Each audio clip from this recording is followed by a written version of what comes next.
Hey, what's up? This is Todd with 732 Airsoft, and this is going to be a video on my G&G combat machine customization.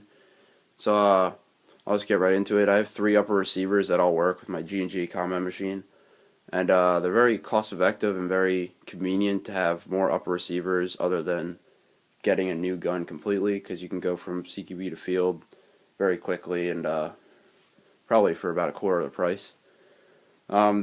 So like I said, these G&G upper receivers are very cheap. They're polymer, not cheap as in like flimsy, but in price. They're polymer as opposed to metal, which makes it a lot lighter. And so yeah, I'll just get right into it, starting with this bottom one. This is my CQB one, obviously if you can't tell by its length. It's just got a G&G Raider upper receiver, which is polymer like I said. It's got the polymer rail system on it, which is very light. And it's got a Magpul RVG, as you can see. It's got a silencer that goes all the way back into the rail, which I did myself.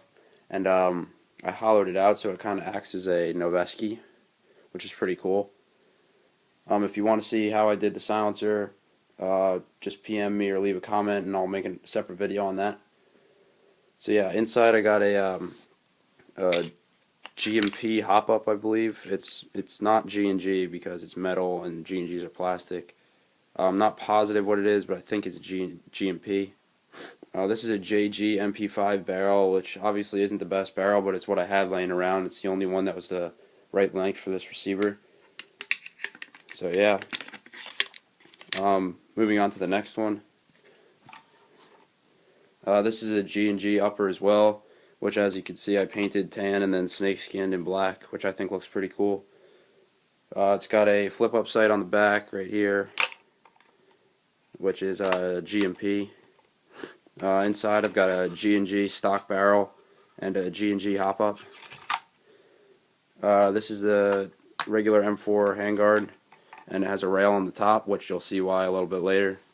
And up top we just got a black flash hider. So onto the last one. This is a GMP upper receiver, which is metal as opposed to those polymer ones, but it's got the tan charging handle. As you can see, I took the springs out, so it's just easier to swap out. Excuse me. Inside it's got a G&G hop up with a KWA SR7 barrel.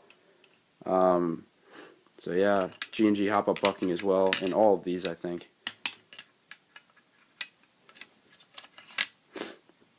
Moving forward, it's got a GMP Mark 18 rail, which I think is supposed to be a replica of the Daniel Defense Mark 18 rail. It's very solid, and it looks pretty sweet in my opinion. As you can tell, I have no sights on the top, mostly because I use this one for indoor, and I have a lot of bad luck with getting sights shot out indoor, so I just don't use sights and track my BBs. As you can see, it's just got a vertical grip on it, standard vertical grip that I painted, and it's got a metal black flash hider on the end. Alright, so now I'm going to go over the lower receiver, and then I'll put all the uppers on just so you can see what they look like. This is obviously a combat machine lower receiver. So it's the gearbox is entirely stock. It's got an Echo 1 high-speed motor, and that's about it. It's got a G&G stock, G&G buffer tube, which as you can see I painted, Magpul MOE pistol grip, sling mount right here. It's got a painted mag release, stock trigger guard, and yeah, that's about it. So now I'll put each of them on so you can see what they look like, starting with the CQB one. And you could take them on and off within seconds, which is very convenient if you want to swap from CQB to field or short range to long range, like I said.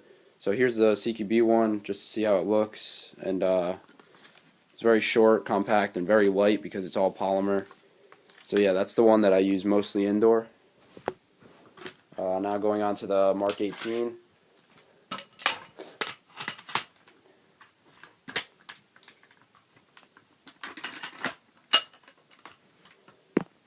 Alright, here's the one with the Mark 18 rail on it, which I think looks pretty cool also. This is, like I said, I'll use this for indoor.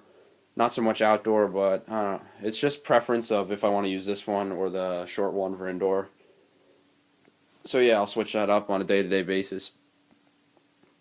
So yeah, that's that one. Moving on to the regular length M4 one for outdoor.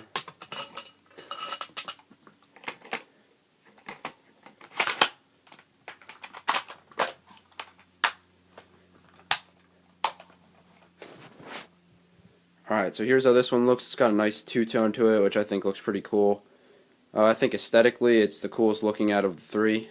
So yeah, like I said, outdoor, longest barrel, so yeah.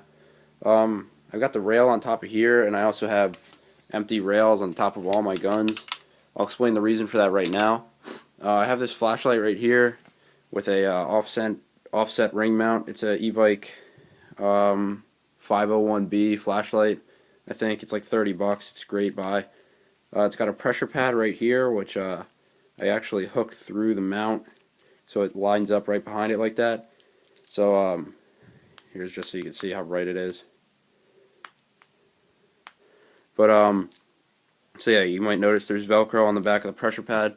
So whichever gun I'm using, unless it's outdoor, obviously, but if I'm using this one indoor, that's why there's the rail on it. But whichever gun I'm using, I'll mount the flashlight on like wherever I want it, and then behind it sits the pressure pad. And I made this this Velcro mount out of a ladder rail cover, which I just got a thing of adhesive Velcro on and stuck it on. So wherever I put the flashlight and the pressure pad switch, I can just attach this ladder rail cover so that I can Velcro down my pressure pad to the rail cover and just hit it, which is very convenient, a very good system, and I recommend doing that. It's very cheap as opposed to like getting a pressure pad mount that they make for some guns.